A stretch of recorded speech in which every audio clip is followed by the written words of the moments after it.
Last lecture के अंदर हमने दी वाटर साइकिल और दी नाइट्रोजन साइकिल इन दोनों को समझ लिया था।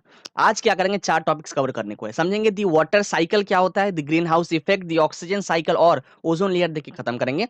नमस्कार, अमित बात कर रहा हूँ, चैप्टर 14 नेचुरल रिसोर्सेज का ये लेक्चर। चलो स्टार्ट करते हैं।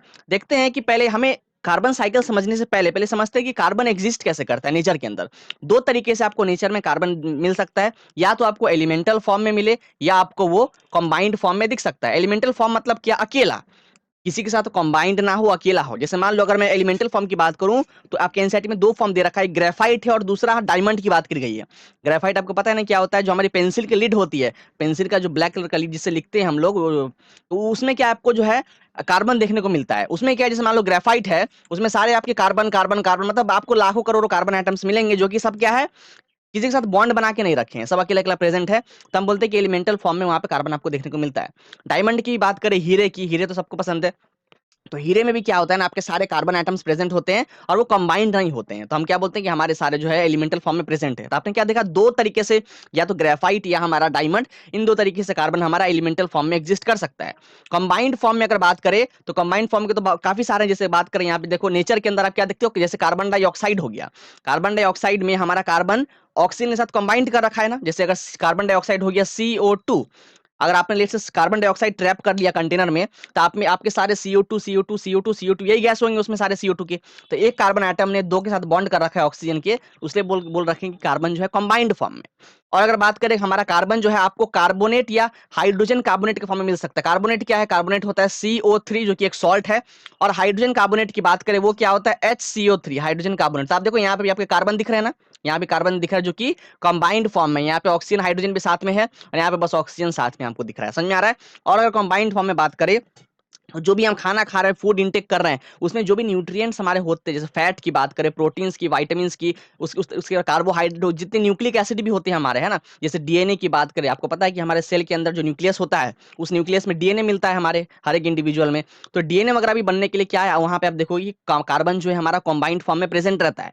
बात समझ में आ गई आपको। और तो और हमारा कार्बन जो है आपको एंडोस्केलेटन और एक्सोस्केलेटन, जो कि एनिमल्स होते हैं, उनके एंडो और एक्सोस्केलेटन में देखने को मिलता है ना। वो किस फॉर्म में मिलते हैं, आपको कार्बोनेट के फॉर्म में मिलता है। आप बोलोगे कि एंडो एक्सो क्या है, देखो एंडो मतलब होता है अंदर और एक्सो मतलब होता है बाहर। अब देखो, जैसे अगर मैं कुछ, जैसे अगर केकड़े की बात करें, क्रैब की, तो क्रैब का क्या होता है, देखो बाहर का सरफेस काफी हार्ड होता है ना, केकड़े का बाहर का सरफेस काफी हार्ड सा होता है, और जाहिर सी बात है उसका मसल्स भी होगा अंदर में, अंदर आओगे तो मसल्स होगा, मसल्स के अंदर भी कुछ बोन्स होंगे उसके। तो आप क्या देख रहे हो, केकड़े में जो है आपको एक्सोस्केलेटन देखने को मिल रहा है, मतलब बाहर में तो उसका क्या है, कवरिंग है ना, हार्ड सा, मतलब एक्सोस्केलेटन। उस तरीके से अगर मैं बात स्नेल की बात करूं, जिसको बेसिकली हिंदी में घोंगा बोलते हैं, तो स्नेल का भी आपने देखा होगा कि उसका हार्ड सा कवरिंग होता है बाहर में, जो कि एक्सोस्केलेटन होता है। और तो और काफी सारे एग्जांपल, जैसे अगर टर्टल की भी बात करें, जो हमारा कछुआ जो होता है, टर्टल का भी आप देखे होंगे, उसका सरफेस जो होता है ऊपर का, जो बाहर से दिख रहा था, काफी हार्ड होता है, बहुत सख्त होता है भैया, वो भी होता है एक्सोस्केलेटन। तो एक्सोस्केलेटन हो गए, या अगर एंडोस्केलेटन, जैसे हम अपनी बात करें, जो जितने भी मैमल्स, जितने भी एनिमल्स होते हैं, हमारे क्या है, मसल्स है। ये जो मसल्स आप देख रहे हो, मसल्स के अंदर क्या है, हमारे स्केलेटन है, एक ढांचा है जो कि पूरा बोन से बना हुआ है। तो वो एंडोस्केलेटन भी क्या है, उसमें भी आपको कार्बन मिलता है, किस फॉर्म में, कार्बोनेट की फॉर्म में। कार्बोनेट क्या है, वही CO3 है ना, कार्बन आपका कार्बोनेट के फॉर्म में जो है एंडोस्केलेटन और एक्सोस्केलेटन में देखने को मिलता है। तो ये सारे आपके कंबाइंड फॉर्म थे कार्बन के। बाद समझ में आ गई, आगे बढ़ते हैं। अब हम लोग वो आप समझते हैं कार्बन साइकिल को। पहले कार्बन कैसे एग्जिस्ट करता है, कहाँ कहाँ मिलता है, सब देख लिए। अब थोड़ा कार्बन साइकिल देखते हो। कार्बन साइकिल के अंदर क्या बात करेंगे कि कार्बन किस तरीके से फ्लो करता है नेचर के अंदर, कि देखोगे कार्बन का एक पर्टिकुलर कंसेंट्रेशन हमारे नेचर में बना हुआ है ना। एक पर्टिकुलर कंसेंट्रेशन हमारे जो है नेचर में है, और वो कंसंट्रेशन कैसे मेंटेन है उसको समझने वाले अच्छे से। देखो होता है क्या है, बड़े अच्छे से समझेंगे इसको जरा। देखो हमने क्या किया, बेसिकली प्लांट्स क्या करते हैं कि जो CO2 होगा हमारे एटमोस्फेयर में, चूंकि एटमोस्फेयर तो भैया वो उसमें गैस, एटमोस्फेयर में क्या है, एयर है, और एयर में तो एयर इज अ कॉम्बिनेशन और मिक्सचर ऑफ गैसेस, उसमें तो बहुत सारे गैस होंगे। उन्हीं में से एक गैस हमारा होता है कार्बन डाइऑक्साइड। तो जब भी प्लांट फोटोसिंथेसिस कर रहा होता है, तो फोटोसिंथेसिस करते वक्त आपको पता है उसको CO2 चाहिए होता है ना। फोटोसिंथेसिस क्या है, एक ऐसा प्रोसेस जिसमें प्लांट अपना खाना बनाए। तो उसको खाना बनाने के लिए उसको कार्बन डाइऑक्साइड चाहिए होता है, उसको सनलाइट चाहिए होता है, उसको वाटर चाहिए होता है, और उसको क्लोरोफिल भी चाहिए होता है, जो कि उसको अपने पत्तों से ही मिल जाता है क्लोरोफिल। तो इन सब के मिलने के बाद प्लांट बनाता है अपना ऑर्गेनिक कंपाउंड। ऑर्गेनिक कंपाउंड क्या है, जो कि प्लांट का खाना है, वो होता है ग्लूकोज। यहां मैं लिख दूं C6H12O6, ये होता है ग्लूकोज, जो कि प्लांट प्रोड्यूस करता है, बनाता है ना। और साथ ही साथ क्या करता है, ये ऑक्सीजन को भी रिलीज कर देता है। बात समझ में आ गया। अब देखो क्या होगा कि जैसे इन प्लांट्स को मान लो एनिमल्स ने कंज्यूम किया है ना, अगर मैं बात करूं जितने हमारे हार्बीवोरस एनिमल्स है, हार्बीवोरस किसको बोलते हैं, जो प्लांट ईटिंग एनिमल्स होते हैं, जैसे अगर डियर की बात करें, हिरन की बात करें, बकरी की बात करें, गाय की बात करें, ये सब क्या है हमारे, ये सब जो है शाकाहारी होते हैं भैया, प्लांट ईटिंग एनिमल्स होते हैं। अगर मैं ओमनीवोरस की बात करूं, जैसे हम लोग क्या ओमनीवोरस है, हम लोग जो है प्लांट भी खाते हैं, ओमनी ओमनी मतलब होता है दोनों, कि प्लांट भी खाने वाला और एनिमल का मांस भी खाने वाला, हम लोग दोनों खाते हैं। तो या तो प्लांट को ओमनीवोरस एनिमल्स ने खाया या प्लांट को हार्बीवोरस एनिमल्स ने खाया, तो क्या हुआ, अब ये कार्बन उनके अंदर आ गया, अब ये कार्बन जो है वो एनिमल्स के अंदर आ गया, और इन कार्बन की हेल्प से क्या करेगा, ऑर्गेनिक कंपाउंड बनाएगा।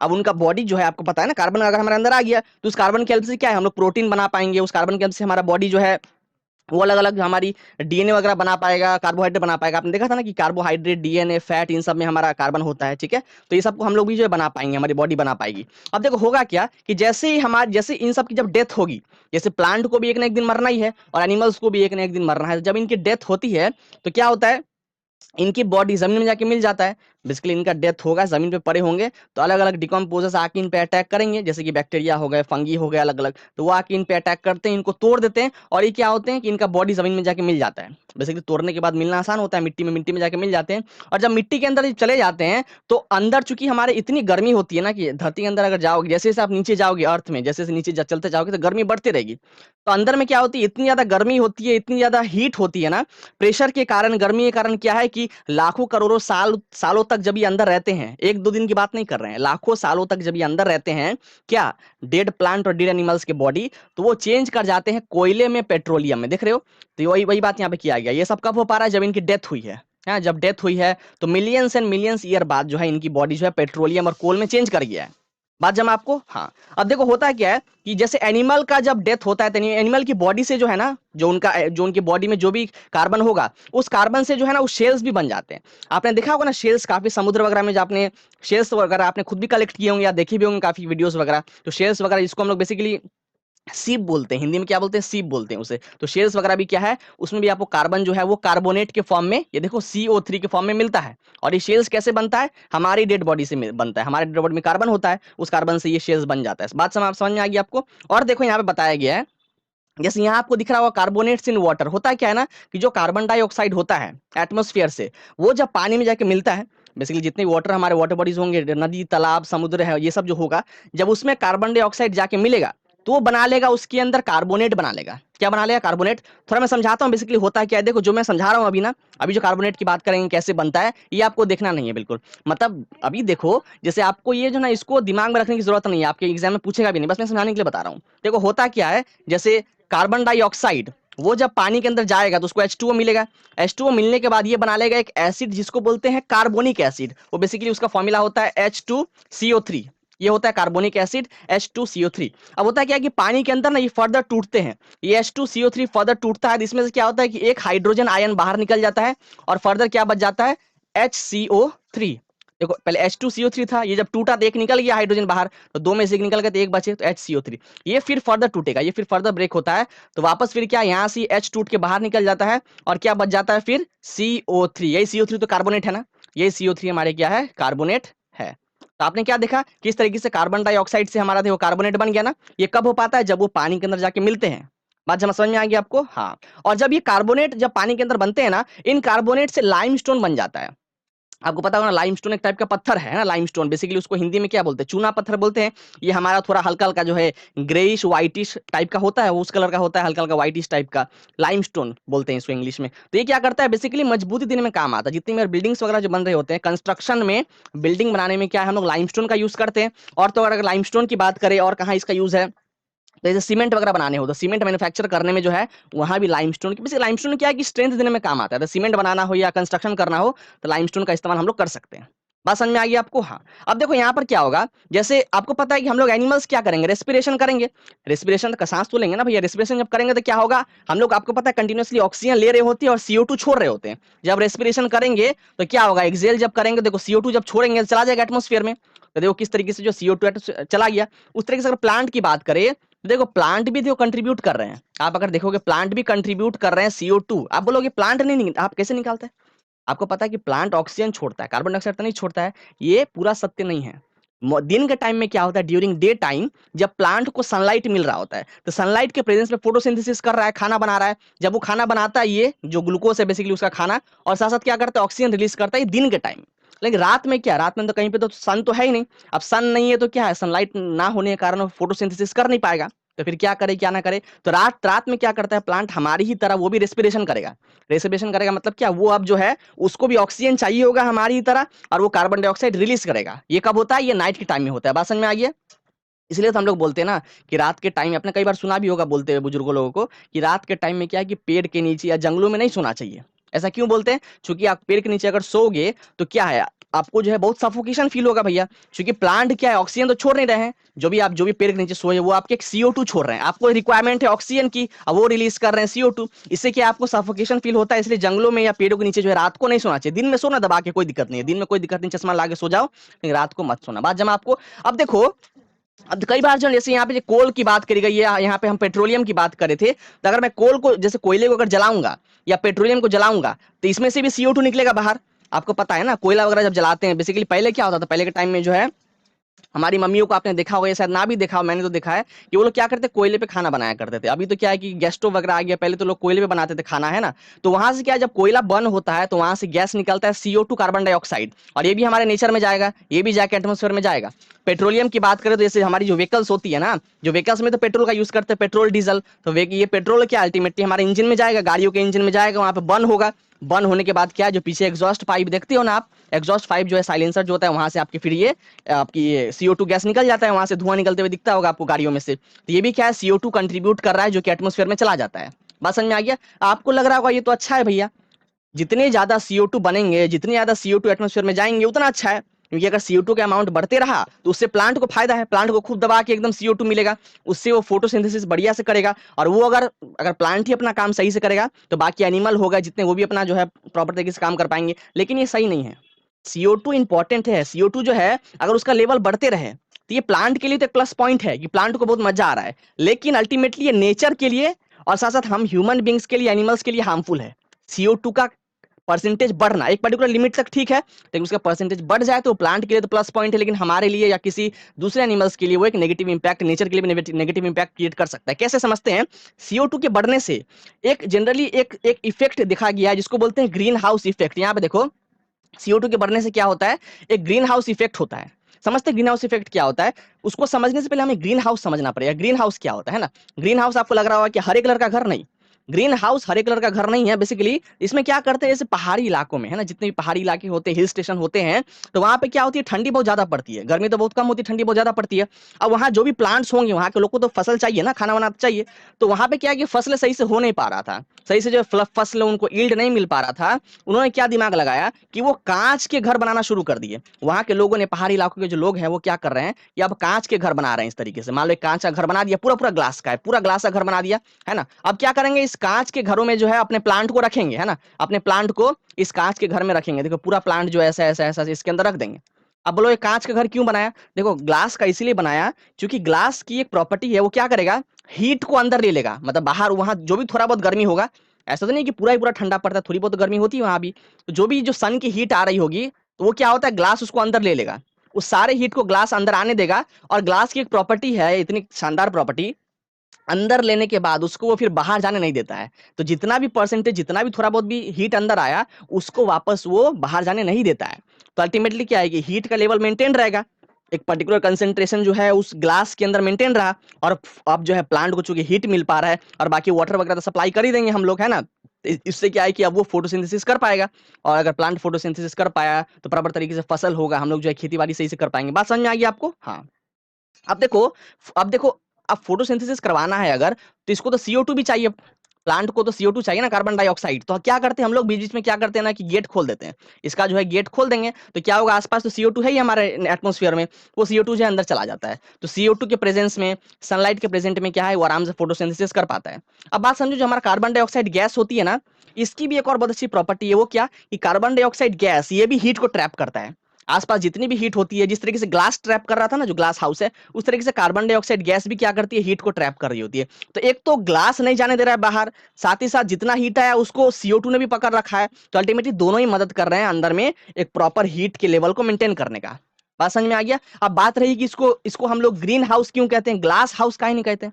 आप बोलोगे ग्लास का बना है तो ग्लास ग्लास हाउस बोल दे, ग्रीन हाउस काहे नहीं बोल रहे हैं। ऐसा इसीलिए चूंकि जब इसको बाहर से देखेंगे, बेसिकली ये तो पूरा ट्रांसपेरेंट होगा, ग्लास तो पूरा ट्रांसपेरेंट अंदर बाहर सब दिखता है। जब इसको बाहर से आप देखोगे तो आपको पूरा पूरा हरा दिखेगा, क्योंकि हर जगह पौधे पौधे लगे हुए हैं अंदर में, तो बाहर से देखोगे तो पूरा हरा हरा दिखेगा, इसलिए इसको जो है ग्रीन हाउस का नाम दे दिया गया। मतलब बना है कांच का, क्योंकि बाहर से नजारा हरा हरा दिखता है, मजा आता है, इसको ग्रीन हाउस का नाम दे दिया गया है।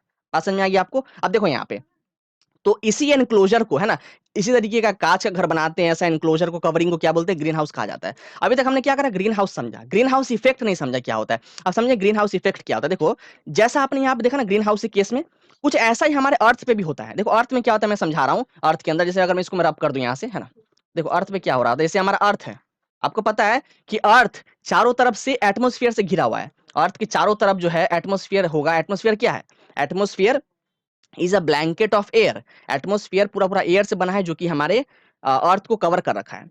अब देखो एयर में तो बहुत सारे गैसेस होंगे भैया, एयर में हमारे बहुत सारे गैसेस होंगे। अब होता क्या है, जैसे मान लो अगर दिन के टाइम में, अगर मॉर्निंग के टाइम में बात करें, दिन के टाइम में तो सन की हीट जब आएगी, सन की हीट जो आएगी, तो एटमोस्फियर जो होता है, जिस एटमोस्फियर में हमारे एयर पूरे पड़े हैं, तो वो एयर जो है ना वो बैड कंडक्टर होता है हीट का। बैड कंडक्टर मतलब क्या, कि अपने थ्रू वो नहीं चाहता है कि हीट को पास होने दे। तो क्या होता है ना, जब भी सन से जो हीट आ रही होती है, जितनी भी गर्मी आ रही होती है, तो 90% तो वापस ही चली जाती है स्पेस में ही। हमारे एटमोस्फेयर से स्ट्राइक किया, स्ट्राइक करने के बाद 90% तो बाहर ही रिफ्लेक्ट बैक हो गए, और बाकी 5-10% जो भी बचे वो अंदर आ पाते हैं। वो फिर फर्दर अंदर आ पाते हैं, और अंदर आने के बाद फिर बाहर नहीं जा पाते हैं। जैसे आपने वहां देखा था ग्रीन हाउस में, है ना, अंदर आ गया बाहर नहीं जा पाया, फंस गया, वैसे यहाँ पे भी क्या है कि जो भी 5-10% अंदर आ रहे हैं फिर बाहर नहीं जा पा रहे हैं। अब बोलोगे वहां तो ग्लास उन्हें रोक रखा था बाहर, यहाँ पे कौन रोका है बाहर जाने से। तो एटमोस्फेयर में गैसेस तो बहुत सारे होते हैं ना, उनमें से कुछ गिने चुने कुछ ऐसे गैसेस होते हैं जो कि बाहर जाने से रोक रहे हैं। वो गैसेस कौन कौन से, काफी सारे गैसेस हो सकते हैं, जिसमें दो चार नाम आपको बताऊं। एक हमारा होता है सीएफसी, इसको बोलते हैं क्लोरोफ्लोरोकार्बन, ये एक गैस है। फिर अगर बात करें मीथेन की, है ना, मीथेन हमारा एक गैस है, बेसिकली इसको CH4 इसका होता है फॉर्मूला मीथेन का। और अगर बात करूं मैं कार्बन डाइऑक्साइड, ये भी हमारा एक गैस है। तो ये सीएफसी हो गया, मीथेन हो गया, कार्बन डाइऑक्साइड, इसके अलावा और भी होते हैं। जैसे मैं N2O की बात करूं, नाइट्रस ऑक्साइड, ये भी हमारा एक एक ऐसा गैस है जो कि क्या कर रहा है, हीट को अंदर तो ले लिया लेकिन बाहर जाने नहीं दे रहा है। तो आप क्या देख रहे हो, वहां पे ग्लास जाने से रोक रहा था, यहाँ पर ये सब गैसेस जाने से रोक रहा था। आप देखो वहां पे जैसा ग्रीन हाउस में हो रहा था वैसे कुछ यहाँ भी हो रहा है ना। तो यहाँ जो ये फिनोमेना हो रहा है, इसी को हम लोग बोलते हैं ग्रीन हाउस इफेक्ट। थोड़ा और समझते हैं अच्छे से, ये सब गैसेस जो है जाने से रोक रहे हैं ना, तो इन सब गैसेस को क्या बोलते हैं, ग्रीन हाउस गैस कहा जाता है। बेसिकली ग्रीन हाउस में होता तो बस CO2 ही है ना, ग्रीन हाउस में ये सब गैस तो होंगे नहीं, CFC मीथेन N2O, उसमें तो होता है CO2 ही बस, जो कांच का घर बना हुआ है। लेकिन चूंकि ये सारे गैस भी CO2 की तरह काम कर रहे हैं, जो CFC मीथेन ये सब भी क्या है, जैसे CO2 ट्रैप कर रखा है, हीट को बाहर नहीं जाने दे रहा है, उस तरीके से ये सब भी क्या है कि हीट को बाहर जाने नहीं दे रहे हैं एटमोस्फियर से। तो सारे का नाम इकट्ठे जो है वो ग्रीन हाउस गैस दे दिया गया है। समझ में आ रहा है आपको। अब देखो यहाँ पर क्या हो रहा है, अब देखो क्या हो रहा है। अब बोलोगे कि ये CFC वगैरह कहाँ से निकल रहा होता है। जैसे अगर मीथेन की बात करें, मीथेन हमारा हो गया, या कार्बन डाइऑक्साइड हो गया, नाइट्रस ऑक्साइड हो गया, तो ये सब कहाँ से निकल रहा होता है। जितने भी आप ऑटोमोबाइल्स देखती हो, व्हीकल्स जो होते हैं, वो तो कितना पोल्यूशन कर रहे हैं भैया। वहाँ का पोल्यूशन व्हीकल का, एक हमारा जो है इंडस्ट्रीज वगैरह से इतना उनके चिमनी से धुआं निकल रहा है ब्लैक ब्लैक, तो वो भी पोल्यूशन है। तो ये सब जितने भी पोल्यूशन आप देख रहे हो ना, यहाँ से हमारे जो ये गैसेज जो निकल रहे होते हैं, मीथेन कार्बन डाइऑक्साइड, वहां से एटमोस्फेयर में चला जाता है। लेकिन अगर CFC की बात करें तो ये कहाँ से आता है, CFC एक ऐसा गैस है, क्लोरोफ्लोरोकार्बन बोलते हैं इसे। ये बेसिकली कहाँ से आ रहा होता है, जो हम इलेक्ट्रिक अप्लायंस यूज करते हैं ना, रेफ्रिजरेटर हो गया, AC हो गया, कूलर हो गया, फिर जो आप एरोजोल स्प्रे इस्तेमाल करते हो, जो परफ्यूम्स होते हैं, वहां आपको क्लोरोफ्लोरोकार्बन देखने को मिलता है ना। तो ये सब के क्या कारण क्या है, अगर इन सब के अमाउंट जो है एटमोस्फेयर में हो, अगर हमारे एटमोस्फेयर में CFC हो, मीथेन हो, CO2 हो, ये सब हो, ये सब गैसेस होना अच्छा है, क्योंकि ये क्या कर रहे हैं, हीट को बाहर जाने से रोक रहे हैं ना। आप खुद सोचो, अगर ये सब गैसेस नहीं होते, अगर ये सारे गैसेस हमारे एटमोस्फेयर में नहीं होते, तो क्या होता, जो भी 5-10% हीट अंदर आई है वो सारी बाहर चली जाती। और सारी बाहर अगर चली जाती तो क्या होती, हम लोग ठंड से ही मर जाते ना। क्योंकि रात को अब क्या देखते हो, रात को सन तो होता नहीं है, फिर भी क्या है, एक पर्टिकुलर टेम्परेचर, थोड़ी बहुत गर्मी जो मेंटेन रहती है। ऐसा क्यों, इन गैसेस के कारण ही, क्योंकि बाहर जाने नहीं दे रहे हैं। अगर ये गैस नहीं होते तो सारी हीट चली जाती बाहर, और ठंड के कारण ही हमारा जो अर्थ डिस्ट्रॉय हो जाता, हम सब मर जाते। ये सब गैसेस का होना जरूरी है एटमोस्फेयर में। लेकिन अगर इनका कंसेंट्रेशन बढ़ जाए, जैसे एक पर्टिकुलर लिमिट तक है तो ठीक है भैया, है ना, लेकिन अगर इनका कंसेंट्रेशन बढ़ने लगे बढ़ने लगे बढ़ने लगे, तो क्या होगा, बहुत ज्यादा हीट बन जाएगा। इनका कंसेंट्रेशन बढ़ेगा तो ज्यादा हीट को रोक के रखेंगे ना, ये ज्यादा हीट ट्रैप करेंगे, ज्यादा हीट को रोक कर, इससे क्या है कि अल्टीमेटली हमारे अर्थ का टेम्परेचर बढ़ जाएगा। और अर्थ के टेम्परेचर का बढ़ना किसके कारण, इन ग्रीन हाउस गैसेस के कारण। इसी को बोलते हैं ग्रीन हाउस इफेक्ट। अल्टीमेटली इसी को पूरा आप यहाँ पे देखो वही लिखा है, पढ़ सकते हो कि इन गैसेस का कंसेंट्रेशन बढ़ने के कारण हमारे अर्थ का टेम्परेचर बढ़ने लगता है, बढ़ने लगता है। इसी को हम लोग ग्रीन हाउस इफेक्ट कहते हैं। समझ में आ गया बात आपको? तो ग्रीन हाउस इफेक्ट क्यों हो रहा है? Because of green house gases. अब देखो यहाँ पे, अब हमें थोड़ा यहाँ पे ग्लोबल वार्मिंग वो भी समझने को है। देखो ग्लोबल वार्मिंग और ग्रीन हाउस इफेक्ट लगभग एक ही चीज है। जैसे हमने क्या देखा कि ग्रीन हाउस गैसेस के कारण टेम्परेचर बढ़ने लगेगा, इसको हम लोग ग्रीन हाउस इफेक्ट कहते हैं। और टेम्परेचर अगर उससे भी बहुत ज्यादा अगर बढ़ने लगे, अगर देखा जा रहा है कि बहुत ज्यादा टेम्परेचर डे बाई डे बढ़ रहा है बहुत ज्यादा, तो उसको ग्लोबल वार्मिंग कहते हैं। बेसिकली दोनों है एक ही चीज, टेम्परेचर का बढ़ना ही। यहाँ अगर यहाँ पे बेसिकली ग्लोबल वार्मिंग क्यों होता है अगर आपसे कोई पूछेगा, तो ग्लोबल वार्मिंग होता है हमारे ग्रीन हाउस इफेक्ट के कारण। और ग्रीन हाउस इफेक्ट क्यों हो रहा है? Because of the increase in the concentration of green house gases. बात जब मैं आपको, तो यहाँ पे लिखा है ग्लोबल वार्मिंग, आप पढ़ सकते हो। यहाँ भी क्या है कि हमारे अर्थ के अंदर टेम्परेचर का बढ़ना, इसको ग्लोबल वार्मिंग कहते हैं। अब थोड़ा समझो कि ग्लोबल वार्मिंग जो है ना वो अच्छा नहीं है। आपको लग रहा होगा कि अच्छा टेम्परेचर बढ़ रहा है, क्या दिक्कत है, बढ़ने दो भैया। नहीं, ये हमारे लिए जो है ना एक नेगेटिव इंपैक्ट क्रिएट कर सकता है। अगर टेम्परेचर बहुत ज्यादा बढ़ने लगे तो क्या होगा? जितने भी आपके माउंटेन में जो ग्लेशियर्स होंगे, जो पोलर कैप्स होंगे, बर्फ वगैरह होंगे, पिघलना शुरू कर देंगे। और ज्यादा तेजी से पिघलेंगे, क्योंकि गर्मी जितनी ज्यादा होगी फटाफट से पिघलेंगे वो। तो क्या होगा, उनके तेजी से पिघलने से क्या होगा, अल्टीमेटली नदी में आके मिलेंगे। तो नदी में आके मिलने से क्या होगा, उनका लेवल बढ़ जाएगा। नदी वगैरह का जब लेवल बढ़ जाएगा, तो आसपास जो भी कोस्टल एरियाज होंगे, जो भी लोग थोड़े बहुत जो है वहाँ पे खेती बाड़ी आसपास के लोग रहते होंगे नदी के आसपास के, तो वहाँ पे क्या बाढ़ आ जाएगा। क्योंकि लेवल अगर बढ़ जाए तो बाढ़ आ जाएगा ना, तो वहाँ के लोग के लिए खतरा है ये। और तो और क्या होता है, ग्लोबल वार्मिंग से कई बार जो है ना वो ड्रॉट भी आ जाता है। डी आर, आपको पता है ड्रॉट क्या होता है? सूखा। कई बार जो आपने देखा होगा कि हमारा एक पूरा हरा एक लैंड था, उसमें पूरा प्लांट वगैरह था, हरा भरा लैंड, वो कुछ दिनों के अंदर क्या है, एक पूरा बैरन लैंड बन गया, पूरा सूख गया। ऐसा क्यों? क्योंकि ग्लोबल वार्मिंग बहुत ज्यादा हो रहा था। बात समझ में आ गया? तो हमको क्या है, ग्लोबल वार्मिंग को रोकना है। अब बोलोगे कैसे रोके? तो ग्लोबल वार्मिंग को रोकने के लिए हम क्या कर सकते हैं ना, प्लांट्स लगा सकते हैं। देखो तरीके तो बहुत सारे हो सकते हैं। एक मैंने बता दिया कि प्लांट लगा दो तो काम हो जाएगा। तो प्लांट लगाने से क्या होता है ना, प्लांट, चूंकि प्लांट क्या करेगा, जब फोटोसिंथेसिस करता है प्लांट, तो वो CO2 एब्जॉर्ब करता है। अगर मान लो प्लांट हमने ज्यादा से ज्यादा लगाया, तो ज्यादा CO2 एब्जॉर्ब होगा। तो हम लोग क्या करें, CO2 को बढ़ने से रोक रहे हैं, क्योंकि CO2 भी तो ग्रीन हाउस गैस है ना, उसका बढ़ना तो ठीक नहीं है, तो उसको रोकना पड़ेगा। तो इसलिए ज्यादा से ज्यादा जितना ज्यादा प्लांट लगाओगे, उतना ये हमारे लिए बेनिफिशियल है, हमारे लिए भी, सारे एनिमल्स के लिए भी और नेचर के लिए भी। बात समझ में आया आपको? तो ये था हमारा ग्लोबल वार्मिंग, है ना। आगे बढ़ते हैं। अब थोड़ा समझते हैं कि हम लोग अब थोड़ा ऑक्सीजन साइकिल देखेंगे। ऑक्सीजन साइकिल देखने से पहले हम लोग थोड़ा ऑक्सीजन पर बात कर लेते हैं। देखो हमारे अर्थ में आपको पता है कि सबसे ज्यादा क्या प्रेजेंट है, कौन सा गैस? नाइट्रोजन। नाइट्रोजन हमारा 78% प्रेजेंट है। और उसके बाद दूसरे नंबर पे जो सबसे ज्यादा गैस प्रेजेंट है हमारे अर्थ में, वो होता है ऑक्सीजन। देखो 21% ऑक्सीजन प्रेजेंट है। तो 78 प्लस 21 हो गया 99। बाकी जो 1% गैस बच गए, उस 1% में हमारा कार्बन डाइऑक्साइड आ जाएगा, हीलियम आ जाएगा, आर्गन, क्रिप्टन, बाकी जो गैसेस बच जाएंगे वो सब हमारे 1% में आ जाएंगे, है ना। तो सबसे ज्यादा क्या प्रेजेंट था? नाइट्रोजन। और उसके बाद हमारा दूसरे नंबर पे हमारा ऑक्सीजन 21% प्रेजेंट है अर्थ के अंदर। बात समझ में आ गई आपको? अब देखो यहाँ पे अर्थ जो है ना, यहाँ पे बताया गया हाउ डू, यहाँ पे टू लिख दिया है। तो हाउ डू ऑक्सीजन एग्जिस्ट, किस तरीके से हमारे आपको ऑक्सीजन मिल सकता है नेचर के अंदर? दो तरीके से, दो फॉर्म में आपको ऑक्सीजन मिल सकता है। या तो एलिमेंटल फॉर्म में मिलेगा, या आपको जो है वो कंबाइंड फॉर्म में मिलेगा। एलिमेंटल फॉर्म मतलब क्या? जैसे अगर मान लो आपके कंटेनर में, आपके पास एक कंटेनर है, उसमें आपने ऑक्सीजन गैस ट्रैप कर लिया। उसमें आपने ऑक्सीजन गैस ट्रैप कर लिया, उसमें क्या होंगे, सारे आपके O2 ऐसे लाखों करोड़ गैस आपके मॉलिक्यूल्स होंगे O2 के, बहुत सारे होंगे। तो आप क्या देख रहे हो, सिर्फ ऑक्सीजन ही तो है ना। मतलब एक ऑक्सीजन ने दूसरे के साथ बॉन्ड बना लिया, लेकिन है तो सारे ऑक्सीजन ही। तो हम बोल देंगे कि हमारा ऑक्सीजन गैस जो है वो एलिमेंटल फॉर्म है ऑक्सीजन का। बात समझ में आ गया? अगर कंबाइंड फॉर्म की बात करें, तो ऑक्सीजन आपको जो है ढेरों कंबाइंड फॉर्म में मिल सकते हैं। यहाँ पे देखो कुछ एग्जांपल दिया गया है। जैसे बात करें हमारे अर्थ क्रस्ट की, है ना। आपको पता है कि अगर मैं अर्थ को डिवाइड करूं, तो हमारे कोर, मेंटल क्रस्ट, जो आउटर रीजन होता है अर्थ का, आउटर सरफेस जो होता है, जो हार्ड सरफेस जिसपे हम खड़े हैं, बैठे हैं, वो क्या होता है? क्रस्ट होता है। तो क्रस्ट में भी आपको जो है ये ऑक्सीजन कंबाइंड फॉर्म में मिल सकता है। और तो अगर मैं बात करूं एयर में, आपको हवा के अंदर भी जो है आपको कार्बन डाइऑक्साइड मिलता है। तो कार्बन डाइऑक्साइड क्या है? CO2। तो देखो यहाँ पे ऑक्सीजन है ना, तो आपको देखो ऑक्सीजन जो है वो कार्बन से कंबाइन कर रखा है, तो हम बोल देंगे कि CO2 जो है हमारा एक ऑक्सीजन का कंबाइंड फॉर्म है। बात जमा आपको। और तो और हमारे मेटल के कुछ ऑक्साइड, जैसे यहाँ पे कार्बोनेट की बात किया गया, कार्बोनेट CO3, है ना। अगर बात करें सल्फेट का तो वो होता है SO4। अगर बात करें नाइट्रेट का तो वो होता है NO3। आप चेक करो यहाँ पे सारे में ऑक्सीजन है, सारे में आपको ऑक्सीजन दिख रहा है। ये सब क्या है? हमारे मेटल के ऑक्साइड्स है। और ये सारे कंबाइंड फॉर्म है, ये सारे हमारे ऑक्सीजन के, कार्बोनेट हो गया, सल्फेट हो गया, नाइट्रेट हो गया, सारे हमारे ऑक्सीजन के कंबाइंड फॉर्म दिख रहे हैं आपको। और अगर बात करिए कि हमारे जितने भी हमारे खाने में से न्यूट्रिएंट्स मिल रहा है ना, आपके कार्बोहाइड्रेट हो गया, प्रोटीन, फैट, न्यूक्लिक एसिड वगैरह हो गया, उन सब में भी आपको क्या है? ऑक्सीजन देखने को मिलता है कंबाइंड फॉर्म में। किस फॉर्म में? कंबाइंड फॉर्म में देखने को मिलता है। आगे बढ़ते हैं। अब थोड़ा समझते हैं कि जैसे ऑक्सीजन कहाँ कहाँ जरूरी पड़ता है। मेनली क्या है ना, आपको ऑक्सीजन तीन जगहों में, तीन प्रोसेस करवाने में जरूरत पड़ता है। एक तो कंबशन, दूसरा रेस्पिरेशन, और तीसरा नाइट्रोजन के ऑक्साइड्स बनाने में। अब बोलो कंबशन क्या होता है? कंबशन मतलब किसी भी चीज का जलना। आपको अगर कोई भी चीज को जलाना है, अगर बर्न करना है, तो बिना ऑक्सीजन का वो बर्न होगा ही नहीं। आप इसको ट्राई भी कर सकते हो, है ना, कि आप क्या करो, कैंडल लो, दोनों कैंडल को जला लो। एक कैंडल को क्या करो, आप बीकर से, मान लो किसी भी कटोरे से या बीकर से या ग्लास से उसको ढक दो, और दूसरे को ऐसे खुला छोड़ दो हवा में। तब क्या देखोगे, आधे घंटे बाद आके देखो, आधे घंटे बाद आप जाके आके देखोगे तो क्या देखोगे, वो ग्लास जिसमें आपने ढका था कैंडल को, वो मुझ गया अपने आप। हमने उसको टच भी नहीं किया, अपने आप मुझ गया। ये अब भैया पूरा आराम से जल रहा है। ऐसा इसीलिए चूंकि वहां पे थोड़ी बहुत ऑक्सीजन बची थी कुछ देर तक, आधे घंटे में वो सारी ऑक्सीजन खत्म हो गई, तो ऑक्सीजन सप्लाई चूंकि बंद हो गया, तो कंबशन हो नहीं पा रहा है, वो तो फ्लेम जो है वो जल नहीं पा रहा है, इसलिए क्या है कि वो कैंडल हमारी मुझ गई। लेकिन ये अब भी जल रही है, इसको तो क्या एटमोस्फेयर से ऑक्सीजन मिल रहा है पूरा पूरा दबा के, तो ये अब भी जल रहा है। तो कंबशन होने के लिए क्या है, हमें ऑक्सीजन होना जरूरी है। समझ में आ गया। और तो अगर रेस्पिरेशन करना हो, है ना, ह्यूमन बींग्स क्या रेस्पिरेशन कर रहे होते हैं, आपको पता है प्लांट भी क्या रात को रेस्पिरेशन करते हैं ना। तो रेस्पिरेशन में क्या है, हम कंटिन्यूअसली ऑक्सीजन छोड़ रहे हैं, रिलीज कर रहे हैं। तो बेसिकली रेस्पिरेशन में तो ऑक्सीजन छोड़ रहे हैं क्या, नहीं, कार्बन डाइऑक्साइड छोड़ रहे हैं ना, हम लोग क्या ऑक्सीजन लेते हैं।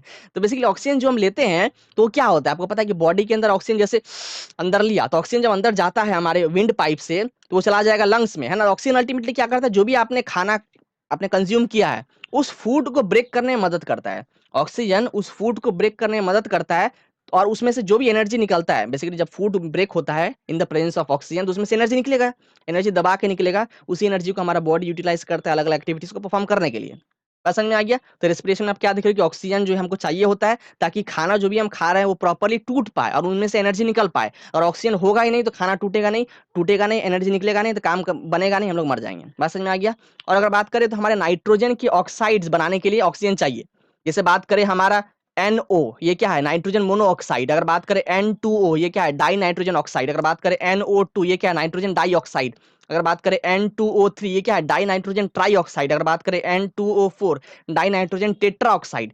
ये सब क्या है, हमारे नाइट्रोजन के ऑक्साइड से आप चेक करो, सारे को बनाने के लिए, ये जितने भी नाइट्रोजन के ऑक्साइड्स है, इन सब को बनाने के लिए ऑक्सीजन चाहिए।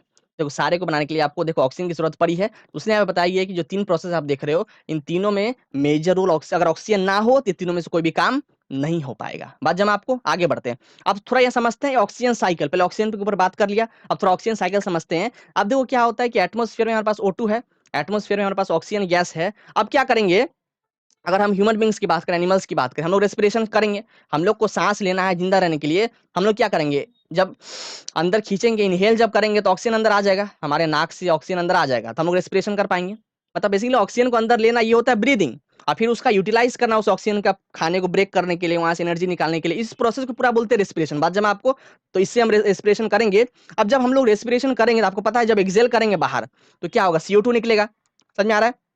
बेसिकली खाना जब टूटता है, उसमें से जब एनर्जी निकलता है, उसको यूटिलाइज करते हैं, तो खाना जब टूटता है ना, तो वहां कुछ वेस्ट प्रोडक्ट भी बनते हैं। ये जैसे मान लो अगर खाना कंप्लीट नहीं टूट पाया, तो उसमें कुछ वेस्ट प्रोडक्ट बनता है, जैसे कि CO2 एक वेस्ट प्रोडक्ट है हमारे लिए। प्लांट के लिए इंपॉर्टेंट है CO2 गैस, लेकिन हमारे बॉडी के लिए CO2 एक वेस्ट प्रोडक्ट है, जिसको हम लोग बाहर निकाल देते हैं नाकों के थ्रू, एक्सेल कर देते हैं बाहर। समझ में आ गया।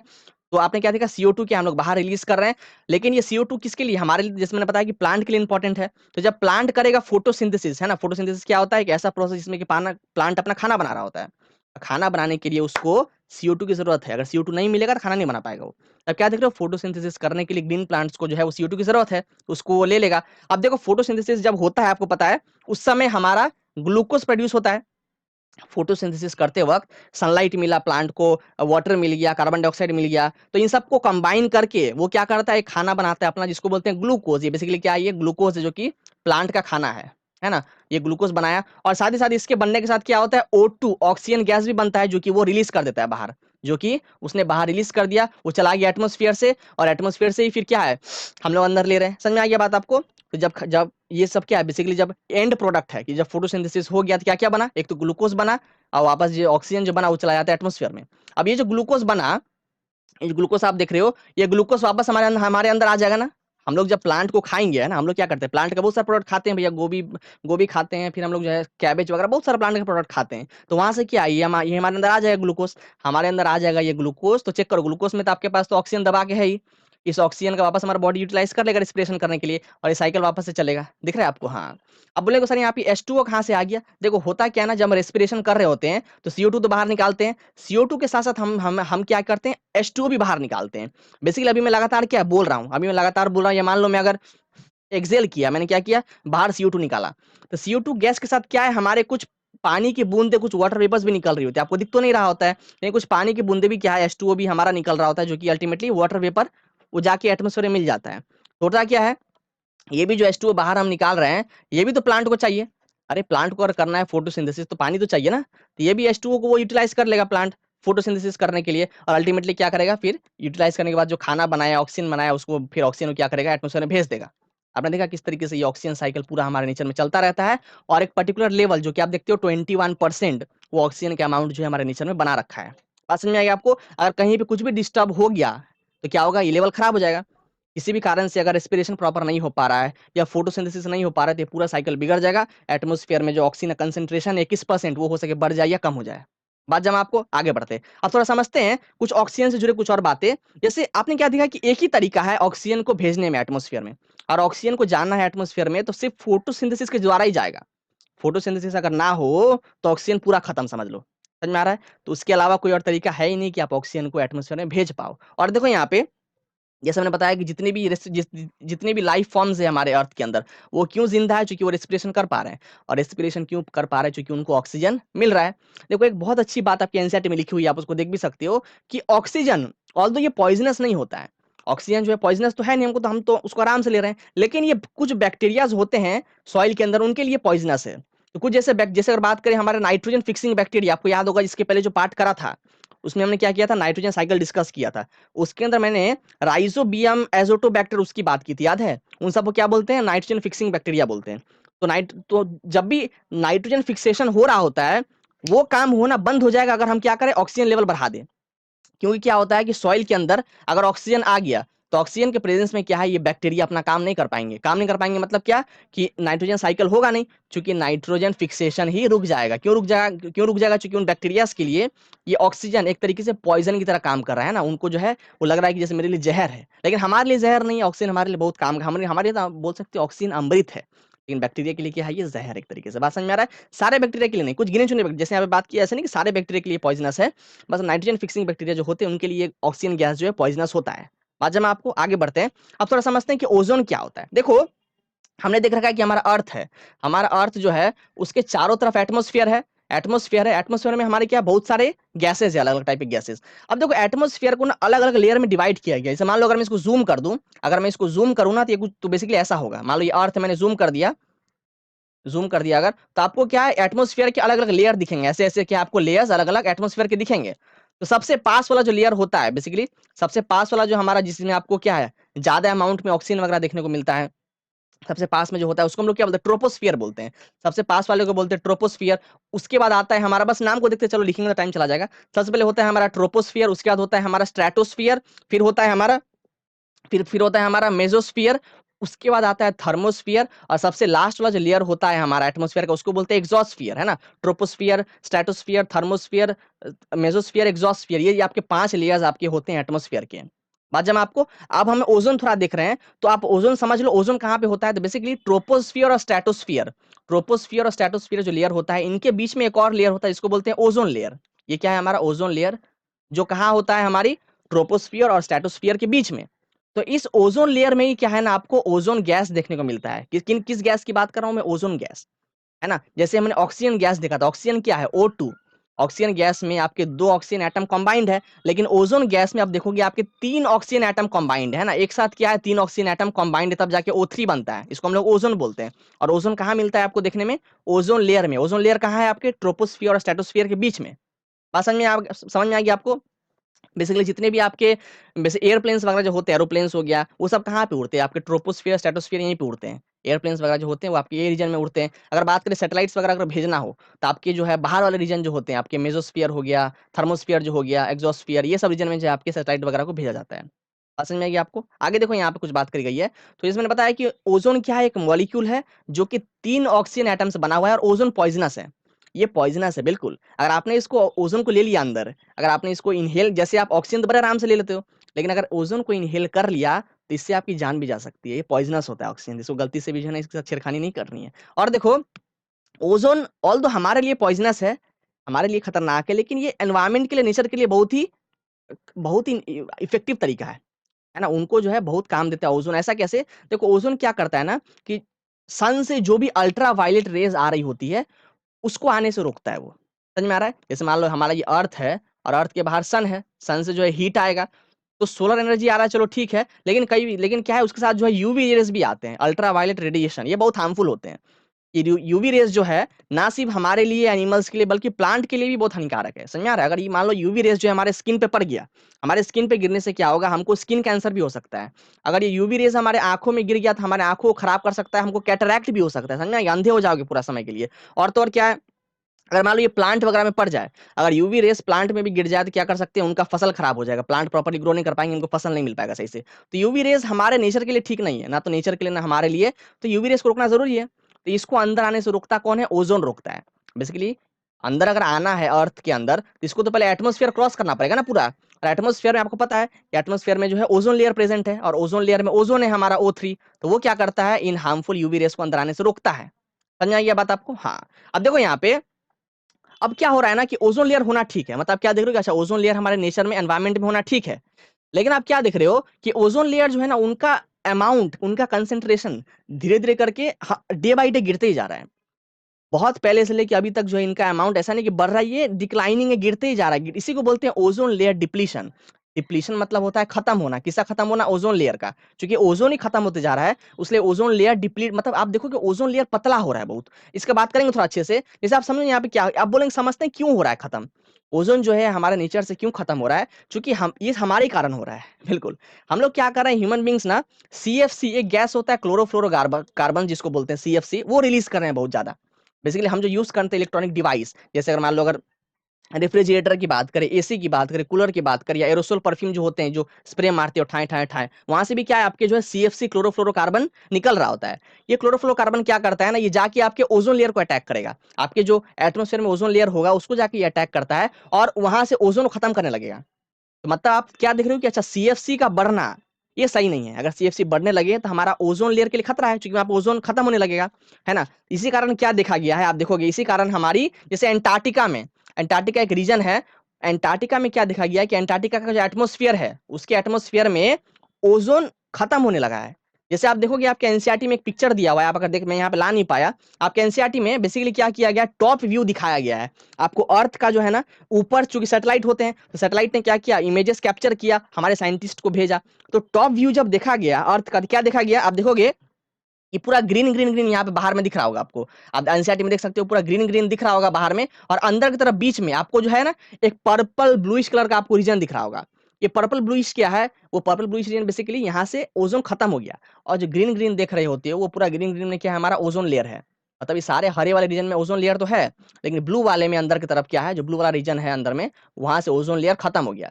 इसी को बोलते हैं कि हमारे, इसी को लोग बोलते हैं कि अंटार्कटिका में जो है होल हो गया, छेद हो गया। बेसिकली छेद नहीं होता है, बेसिकली उसका लेवल कम जाना, कि ओजोन खत्म होने लगा है, उनका अमाउंट कम गया है, लेयर बहुत पतला हो गया है। इसी चीज को बोलते हैं ओजोन होल। ऐसा मत सोचो कि छेद हो गया है, समझ में आ रहा है? मतलब अमाउंट खत्म होने लगा है, ओजोन का अमाउंट जो है कम होने लगा है, इसको बोलते हैं ओजोन होल। अब थोड़ा समझते हैं कि एंटार्क्टिका में ही क्यों देखा गया। देखो एंटार्क्टिका जो है ना, बहुत बर्फीला जगह है, बहुत ठंड पड़ती है एंटार्क्टिका में। तो ठंड के कारण क्या है ना, ये CFC बहुत ज्यादा एक्टिव हो जाते हैं। ठंड के कारण ये जो CFC गैस होते हैं, क्लोरोफ्लोरोकार्बन, ये हो जाते हैं बहुत ज्यादा एक्टिव, भैया मजा आता है इनको। तो इनके बहुत ज्यादा एक्टिव होने से क्या होता है, ये जाके जो है फटाफट अटैक करते हैं।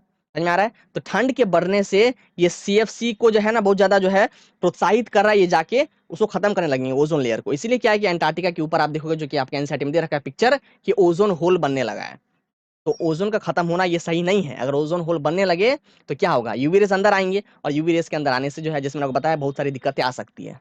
बाद हम आपको लेक्चर को यहीं पेंट करते हैं। थोड़ा लेक्चर थोड़ा बड़ा था, काफी चीजें कवर करने को थी। अगर लेक्चर पसंद आया हो, थोड़ा भी अगर आपको पसंद आया हो, हमने कोशिश करी आपको समझाने की जितना हो सका, तो सब तक दबा के शेयर करो। बस लाइक ठोकने को बोल रहा हूँ, कुछ भी अगर दिक्कत आए तो कमेंट में आके बताओ, है ना? मैं टेलीग्राम, क्या मैं क्या हमारा क्या टेलीग्राम चैनल भी है, तो कोई भी आपको कुछ कुछ भी डाउट अगर पूछना हो, अगर यहाँ पे नहीं पूछ पाओ कमेंट सेक्शन में, तो क्या करें, टेलीग्राम का मैं ग्रुप का लिंक पिन कर दे रहा हूँ, वहाँ पे आ जाओ ज्वाइन, पूरा फ्री ऑफ कॉस्ट, एक पैसा नहीं लगना है। वहाँ पे ज्वाइन हो जाओ, जो भी आपके डाउट्स होंगे मैं सॉल्व करने के 1 to 1 होऊंगा वहाँ पे। समझ में आ रहा है? चलो यहीं पे लेक्चर करते हैं। हमारे साथ बने रहने के लिए बहुत बहुत धन्यवाद।